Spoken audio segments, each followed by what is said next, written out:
வணக்கம். நெடார்ல நடக்கக்கூடிய தஞ்சாவூர் பக்கம் நெடார்ல நடக்கக்கூடிய நெல் திருவிழாவுக்கு நாங்கெல்லாம் இங்க வந்திருக்கிறோம். காரைக்கால் பாஸ்கர் ஐயா ரொம்ப சிறப்பா நடத்திட்டு இருக்கிறாரு. இந்த நிகழ்வுல மண்வாசனை மேனகா அவங்களும் வந்திருந்தாங்க. அப்போ என்ன ஆச்சுன்னா, நாங்க இங்க நிறைய காடுகள் எல்லாம் சுத்தி இருக்குது. அந்த காட்டு பயணமா போற இடத்துல நம்ம விதை பாதுகாப்பாளர்கள் எல்லாம் அப்படி சுத்தி பாக்குறது உண்டு. அது மாதிரி நம்ம விதை பாதுகாப்பாளர்கள் போகும்போது ஒரு காளான் பாருங்க, எவ்வளவு பெரிய காளான்னு. இது வந்து சாப்பிடக்கூடிய உண்ணக்கூடிய காளான்.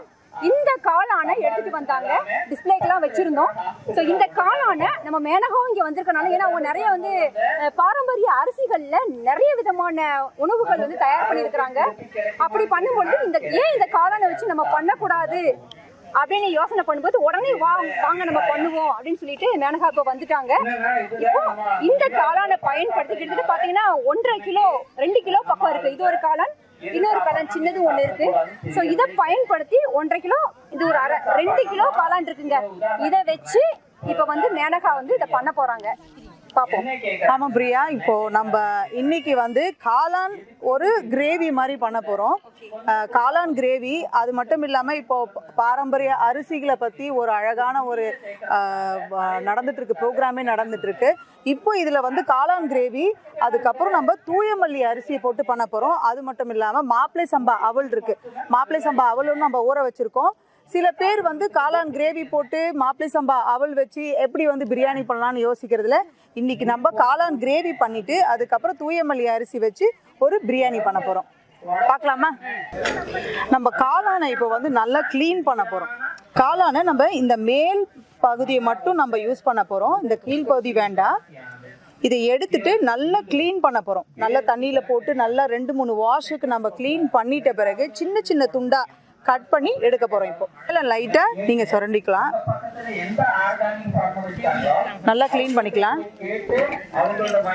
பசங்களுக்கு நம்ம காளான் கிரேவி மட்டும் இல்ல, காளான் பஜ்ஜி இது மாதிரி நிறைய செஞ்சு கொடுக்கலாம். இதுல வந்து பாரம்பரிய ரக அரிசிகளை போட்டு பஜ்ஜிலாம் செஞ்சு கொடுக்கலாம். இதை பாத்தீங்கன்னா இந்த மாதிரி காட்டு காளான்கள் கிடைக்கும். உள்பகுதி உங்களுக்கு ஏதாவது சந்தேகம் இருக்கு அப்படின்னா உள்பகுதி பாருங்க, உள்பகுதி வெள்ளையா இருக்கணும். அப்படி இருக்கிற காளான் மட்டும்தான் எடிபிள். வெள்ளையா இல்லை அப்படின்னா அது வந்து அந்த காளானை வந்து நம்ம சாப்பிடக்கூடாதுங்க, அது வந்து பாய்சன். அதே மாதிரி காளானை எடுத்ததுல இருந்து இப்போ வெடிச்சிருச்சு நீங்க காட்டுல பாத்துட்டீங்கன்னா அதிகபட்சம் 8 மணி நேரம், அதுக்கு மேல வந்து பயன்படுத்தக்கூடாதுங்க.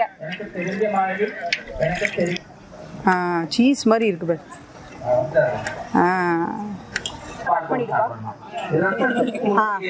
எரியுது. பேன் நல்லா காஞ்சிருச்சு. இப்போ நல்லா சுத்தமான செக்கில் ஆட்டின கடலை எண்ணெயை நம்ம ஊத்துறோம். இப்போ நம்ம கடலை எண்ணெய் வந்து நல்லா காஞ்சி போயிடுச்சு பாருங்க. இப்போ நம்ம இதுல கொஞ்சம் ஸ்பைசஸாக ஆட் பண்ண போறோம். சோம்பு, 2 ஏலக்காய், பட்டை, பிரிஞ்சி இலை, கிராம்பு.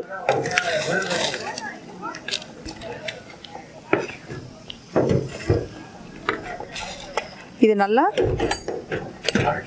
ஃப்ரை ஆகிடும். ஆனியன் நம்ம வந்து சிறு துண்டா பண்ணியிருக்கோம். உங்களுக்கு சின்ன வெங்காயம் இருந்தால் ரொம்ப நல்லா இருக்கும். சின்ன வெங்காயம் இருந்தால் கூட நீங்கள் டைம் இருந்தால் கூட நீங்கள் பண்ணிக்கலாம்.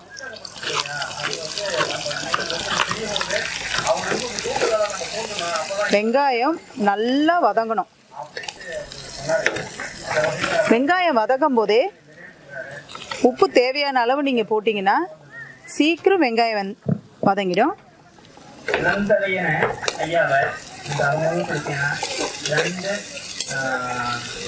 பிரியா வந்து அவங்க காளானை கட் பண்ணிட்டு இருக்காங்க.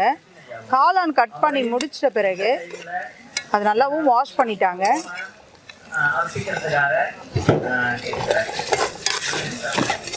வெங்காயம் நல்லா வதங்கணும், இப்படி இருக்கக்கூடாது, நல்லா ஃப்ரை ஆகணும். வெங்காயம் முக்கால்வாசி நல்லா வதங்கிடுச்சு. இப்போ நல்லா இஞ்சி பேஸ்ட்டு நம்ம அரைச்சி வச்சுருக்கோம் பாருங்கள், இஞ்சி துண்டு பேஸ்ட்.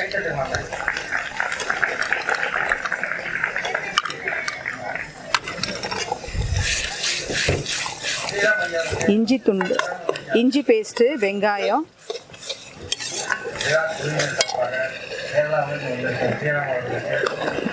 3 4 பச்சை மிளகா போட்டுருங்க. காரத்துக்கு ஏற்ப போடுங்க. அதிகமான ரொம்ப காரம் தேவையில்லைன்னா நீங்கள் அதை 2 பச்சை மிளகாவை நிறுத்திக்கலாம்.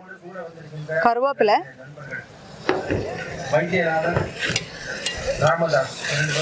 இப்போ பிரியா இந்த காளான் வந்து பார்த்திங்கன்னா இந்த தோட்டத்துலேருந்து எடுத்துகிட்டு வந்தாங்க. அதனால் இந்த இயற்கையான ஒரு இடத்துல நம்ம இப்போ இந்த சமையலை செய்கிறோம். பின்னாடி பார்த்திங்கனாலே தெரியும் கொஞ்சம் காடுகளாக இருக்கும். நாங்கள் இந்த இடத்துல வந்து நம்ம பாஸ்கர் ஐயா வந்து பார்த்திங்கன்னா நம்மளுடைய ஒரு நெல் திருவிழா, அதாவது புதிய புதிய நெல்களை வந்து அவங்க ரத்த சாலை, கட்ட சம்பா இந்த மாதிரி பாரம்பரிய அரிசிகளை வந்து நிறைய விவசாயிகளுக்கு இன்னைக்கு கொடுத்துட்ருக்காங்க. அந்த நெல் பயிரை வந்து பகிர்ந்துட்டு இருக்காங்க. இந்த நேரத்தில் நம்ம வந்து என்ன பண்ணலாம்னு யோசிக்கும் போது தான் தூயமல்லியில் ஏன் நம்ம பண்ணக்கூடாதுன்னு ஒரு ஐடியா கிடைச்சிது.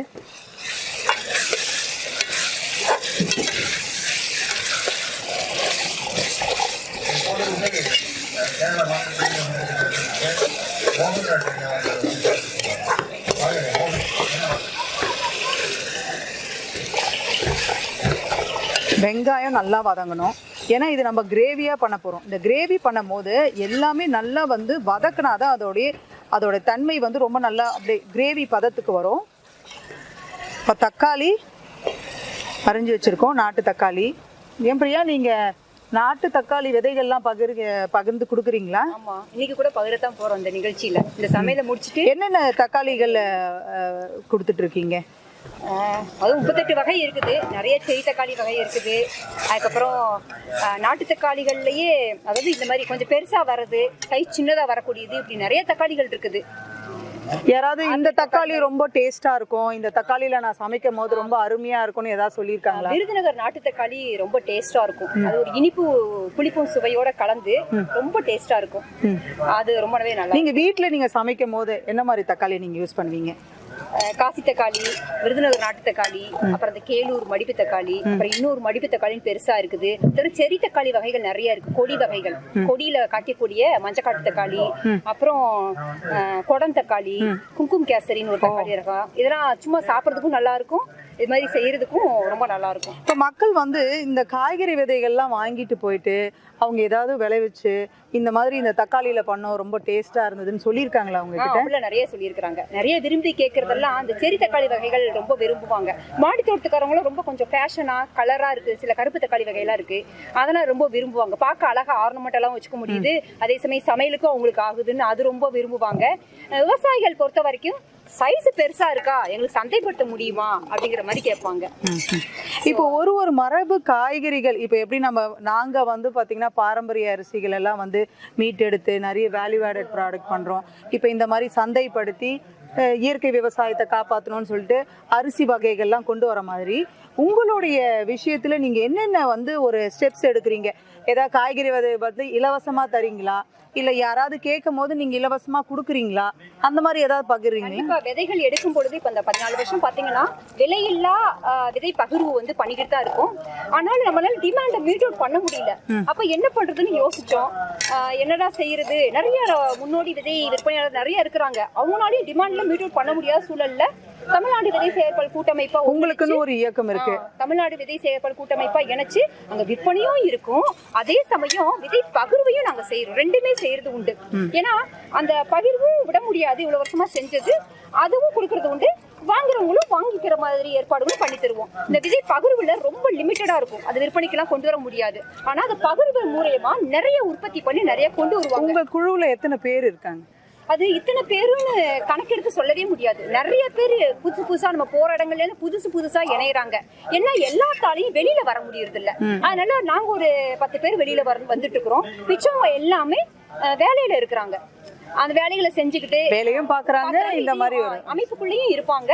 பிளஸ் எல்லாத்தாலையும் வெளியில வர முடியாது, எல்லா ஊருக்கும் டிராவல் பண்ண முடியாது. ஸோ பண்ண முடியும், யாருக்கு என்ன வேலை முடியுமோ அந்தந்த வேலையில எடுத்து செஞ்சுக்கிறது. இப்போ நம்ம பிரியா கிட்ட பேசிட்டு இருக்க மாதிரி அரிசி மட்டும் இல்லை, காய்கறியும் வந்து உடலுக்கு ரொம்ப முக்கியமானது. அதுலேயும் நார்ச்சத்து, புரதச்சத்து, மாவுச்சத்து எல்லாமே இருக்குது. காய்கறிகளையும் ரொம்ப இம்பார்ட்டண்ட்டான சத்துக்கள் இருக்குது, பாரம்பரிய அரிசிகளையும் ரொம்ப இம்பார்ட்டன்ஸாக சத்து இருக்குது. இந்த நேரம் வந்து ரொம்ப மிக சிறப்பான நேரம் தான் சொல்லுவேன். ஏன்னா ஒரு காய்கறி விற்பனையாளர் நம்ம நாட்டு விதைகளை வந்து பார்த்திங்கன்னா இலவசமாக நிறைய இடத்துக்கு பேருக்கு பகிர்ந்துக்கிற பிரியான்ற அவங்களுக்கும் நம்ம இப்போ பார்த்துட்ருக்கோம். இப்போ நம்ம இந்த பாரம்பரிய அரிசியை எப்படி சமைக்கிறது நானும் உங்களுக்கு பண்ணி கொடுத்துட்ருக்கேன். இப்போ நல்லா வதங்கணும். இப்போ காற்று நிறைய இருக்கிறதால கொஞ்சம் ஹீட் வந்து வந்து கம்மியாக இருக்கிறது, அதனால் கொஞ்சம் லேட் ஆகும் இது நல்லா வதங்கிறதுக்கு.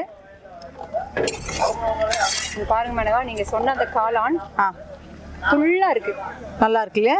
பார்க்க வந்து பார்த்தீங்கன்னா எல்லாரும் சொல்லுவாங்க நான் வெஜிடேரியனில் வந்து சத்துக்கள் இருக்கா, நான்வெஜ்ஜில் மட்டும்தான் சத்துக்கள் இருக்குது, வெஜிடேரியனில் சத்து இல்லைன்னு சொல்லுவாங்க. ஆனால் காளானில் என்னென்ன பெனிஃபிட்ஸ் இருக்குது பிரியா, நீங்கள் ஏதாவது உங்களால் சொல்ல முடியுமா? காளானில் வந்து ப்ரோட்டீன்ஸ் நிறையா இருக்குது. அப்புறம் இன்னொன்று பார்த்தீங்கன்னா, நான்வெஜ்லாம் பிடிக்காதவங்க இதை வந்து உணவு முறைகளில் எடுத்துக்கலாம். இது சாப்பிட்றதுனால தேவையில்லாத கொழுப்புகள்லாம் குறையிறது உண்டு. அப்புறம் டயபெட்டிஸ், ப்ரெஷர் இதெல்லாம் பேலன்ஸ்டாக வச்சுக்கிறது உண்டுங்க. ஸோ பெண்களுக்கும் ரொம்ப நல்லது. பிரியா, நீங்கள் ஒரு இலை எடுத்துகிட்டு வந்தீங்களே, இது என்ன இலை? இது வந்து ரம்பைன்னு சொல்லுவாங்க. இன்னொன்று வந்து பாண்டன் இலைன்னு சொல்லுவாங்க. மலேசியா, சிங்கப்பூர், இந்த மாதிரி ஸ்ரீலங்கா இந்த இடங்கள்ல எல்லாம் இது யூஸ் பண்ணாத சமையல் முறையே கிடையவே கிடையாதுங்க. ரொம்ப வாசமாக இருக்கு. இப்போ இந்த வாசனையோட அந்த குக்கிங்ல போடும்போது இன்னும் ரொம்ப மனமா இருக்கும். இதை எல்லா விதமாகவும் நம்ம பயன்படுத்தலாங்க. எப்படின்னா, இப்போ கஞ்சிலாம் நம்ம பாரம்பரிய அரிசி கஞ்சிலாம் பண்றோம் இல்லைங்களா, நீங்க அதுல எல்லாத்துலயுமே இதை வந்துட்டு நம்ம பயன்படுத்தலாம். சும்மா பிச்சு போட்டாலே போதும், பிரியாணி வாசனை அப்படியே இந்த இலையில வந்து அடிக்கும். உடம்புக்கு ரொம்ப நல்லது. நம்ம மல்லி இலை எப்படிலாம் பயன்படுத்துறோம் அது மாதிரி அந்த இலையும் இந்த சமையல்ல வந்து போட்டுக்கலாம். சாதாரணமா ஒரு அரிசி சாதம் பண்ணா கூட அதுக்குள்ள போட்டா கூட அந்த அரிசியே எது பிரியாணி அரிசியில பாஸ்மதி சீரகச்சம்பா அரிசியில பண்ணின மாதிரி அந்த வாசனை வந்து இதுல வந்துட்டு வரும். சாப்பிட குழந்தைங்க வந்துட்டு கொஞ்சமா சாப்பிட்ற குழந்தைங்க கூட அந்த வாசனைக்காக நிறைய சாப்பிட்றது உண்டு. அப்புறம் இதுல நிறைய பெனிஃபிட்ஸ் உண்டுங்க. பொதுவா சமையலுக்கு மட்டும் இது பயன்படுத்துறது இல்ல, ஹேர் ஆயில்லாம் ரெடி பண்றாங்க இல்லையா, அதுல கூட இந்த இலையை வந்து பயன்படுத்துறது உண்டுங்க. ரொம்ப வாசனையாவும் இருக்கும். நிறைய அந்த இடங்கள்ல இதை பயன்படுத்துறாங்க. சரி, இது நல்லா வதங்கிடுச்சு. இப்போ நம்ம மஞ்சத்தூள் கொஞ்சம் போட்டுக்கலாம். இப்போ நம்ம எல்லா காய்கறிக்கு வந்து பார்த்திங்கன்னா எல்லா விஷயத்துக்கு மஞ்சத்தூள் போட்டாச்சு. இப்போ பார்த்தீங்கன்னா நல்ல கிரேவி ஆகிட்டு வருது பாருங்க.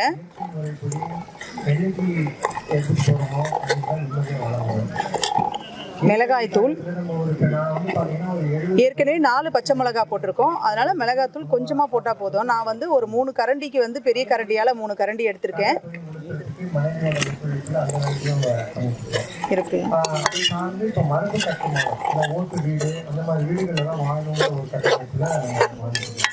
அப்ப இந்த தாண்டி காலம்பரையில பேசுறது முக்கியமான ஒரு சட்டத்தை யாரும் பேசல. என்னன்னா, இயற்கை முறைப்படி கல்வி முறை, இதுதான் ரொம்ப ரொம்ப முக்கியமானது. இன்னைக்கு பல பேர் வந்து கரம் மசாலா 1 ஸ்பூன் எடுத்திருக்கேன். பல பேர் இந்த சிக்கல்ல இயற்கை விவசாயிகளும் புதுசா வாங்கினாலும் எனக்கு 2 பசங்க தனியா தூள் 2 பேருமே என் கூட தான் பயணிக்கிறாங்க. அவங்க கவர்மெண்ட் ஸ்கூல்ல சும்மா என்ரோல் பண்ணியிருக்கோம், படிக்கணும் போகிறது கிடையாது. ஒரு குருகுலத்தில் தான் கொஞ்ச நாள் கற்றுட்டு இருக்கிறாங்க. அப்படி இருக்கும்போது கல்விங்கிறது ஒரு கலை சார்ந்த விவசாயிகளும் மாடு பராமரிக்கிறதும் கலை சார்ந்த கல்விகளும் நெல்லை மட்டும். பிரியா, இப்போ நம்மளுடைய ஹீரோ யாரு? மஷ்ரூம் போடுங்க. உங்க வேணுங்கிற துணியை நீங்களே தயாரிச்சு கொடுக்குற லெவலுக்கு நம்ம திங்க் பண்ற லெவலுக்கு நம்ம பிளான் பண்ணிட்டு இருக்கோம். ஸோ அந்த மாதிரி வாய்ப்பு கொடுத்ததுக்கு நன்றி. எல்லாருமே அந்த ஒரு எண்ணங்கள் இருக்கும். அதிகமா இருக்கு, காய்கறி போட்டுருவோம், நெல் விளைவிக்கிறோம், கொஞ்சம் கொஞ்சமா போட்டு வதக்கிடுறோம். நமக்கு வேணுங்கிற துணியை நம்மளே ஒரு காட்டன் போடுறோம். கிளற முடியாது, காட்டன் விளைவிச்சு வித்துறது கிடையாது. அதுக்கு அடுத்த மூடி இருந்ததுன்னா நல்லா இருக்கும். மூடி இல்லை. கல்கட்டால பாத்தீங்கன்னா பல குடும்பங்கள் அவங்களுக்கு வேணுங்கிற துணியை அவங்களே தயார் பண்ணி அவங்க ஊற்றிட்டு இருக்காங்க. நம்ம தமிழ்நாட்டில் எப்போ அந்த மாதிரி விஷயங்களை மாறப்போம். ஸோ அந்த மாதிரி வேலைக்கு இது நல்லா கொதிக்குது. மீட்டிங் பேசுறாங்க. இதை ஒரு லிட்டு வந்து மூடிடலாம். ஒரு கிளறு எப்படிங்க பிரியா?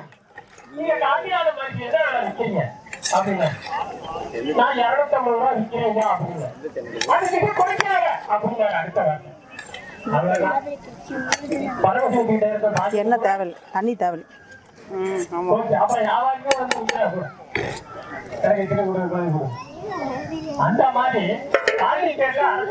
இப்போ ஒரு 5 மினிட்ஸ் நம்மளுடைய அந்த காளான் கிரேவி வந்து ரெடி ஆகிடும். அதுக்கப்புறம் தூயமல்லி அரிசி வச்சு அந்த கிரேவியை எப்படி பண்ணலான்றதை நம்ம பார்ப்போம்.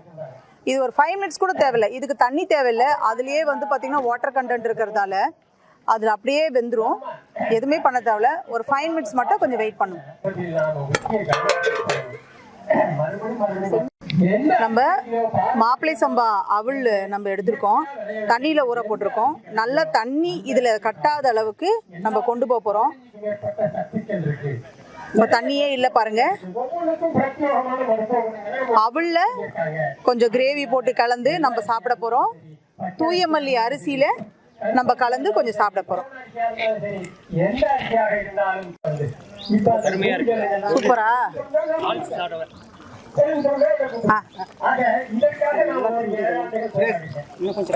இருங்க இருங்க, வீடியோ எடுத்துட்டு இருக்காங்க, இங்க கிராஸ் பண்ணிட்டு இருக்காதீங்க. இது என்னன்னு சொல்றீங்களா? இது என்னது? இது மாப்பிள்ளை சம்பா அவல்ல நம்ம எடுத்திருக்கோம். இந்த மாப்பிள்ளை சம்பா அவல வந்து ஒரு 5 நிமிஷம் ஊற போட்டுட்டு தண்ணியை நல்லா வடிச்சிட்டு இப்போ நம்ம பாருங்க இந்த காளான் பிரியாணி, அவல் பிரியாணி ரெடி ஆயிடுச்சு. இதை டேஸ்ட் பண்ணி பாருங்க.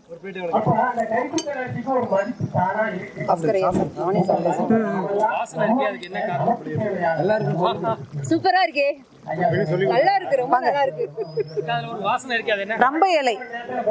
ரம்ப இலை பண்றவங்க மேனகா. காரைக்கால் பாஸ்கர் ஐயா, இளந்திரையன், இவங்க தான் இந்த நிகழ்ச்சி நடத்துறதுக்கு முக்கியமான காரணமும் கூட. அந்த நிகழ்வுல பண்ணின இந்த ரெசிபியை இப்போ அவங்களே டேஸ்ட் பண்ணி எப்படி இருக்குன்னு சொல்லுவாங்க. அதை தவிர நம்மளுடைய மற்ற நண்பர்களும் இருக்கிறாங்க, அந்த காளான் கூட எடுக்கிறதுக்கு தோட்டத்துல போய் எடுத்தவங்க, அவங்களும் டேஸ்ட் பண்ணி எப்படி இருக்குன்னு சொல்லுவாங்க.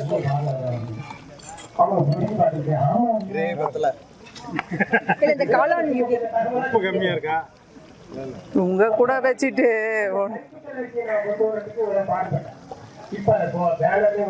எப்படி இருக்கீங்க?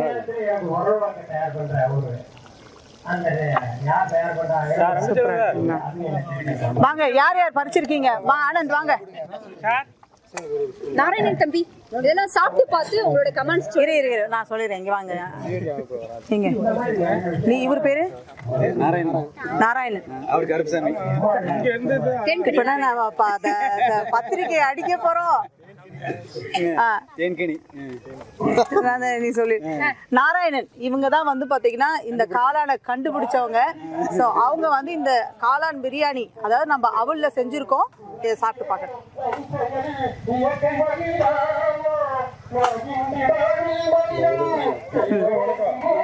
நம்ம நாட்டு விதை ஆனந்த், எட்வின் சார் இங்க வாங்க. உழவர் ஆனந்த்.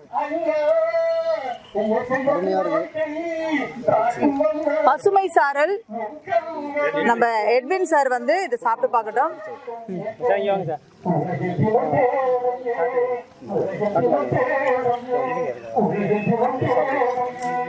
இந்த காளான் வந்து நான் விளைய வச்சதோ அல்லது கடையில் கிடைச்சதோ இல்லை.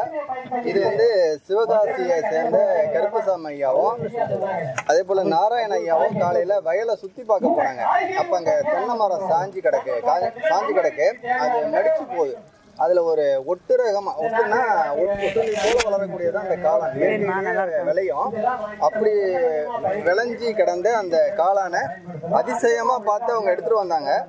அதை பார்த்த மன்வாசனை மேனக மேடம் அவர்களும் பிரியா மேடம் அவர்களும் உடனே இதில் வந்து நாங்கள் ஒரு டிஷ் பண்ணுறோம் அப்படின்னு சொல்லிட்டு அவங்க ஏற்கனவே சொன்ன மாதிரி அவளை பயன்படுத்தி அதை ஊற வச்சு அது கூட அந்த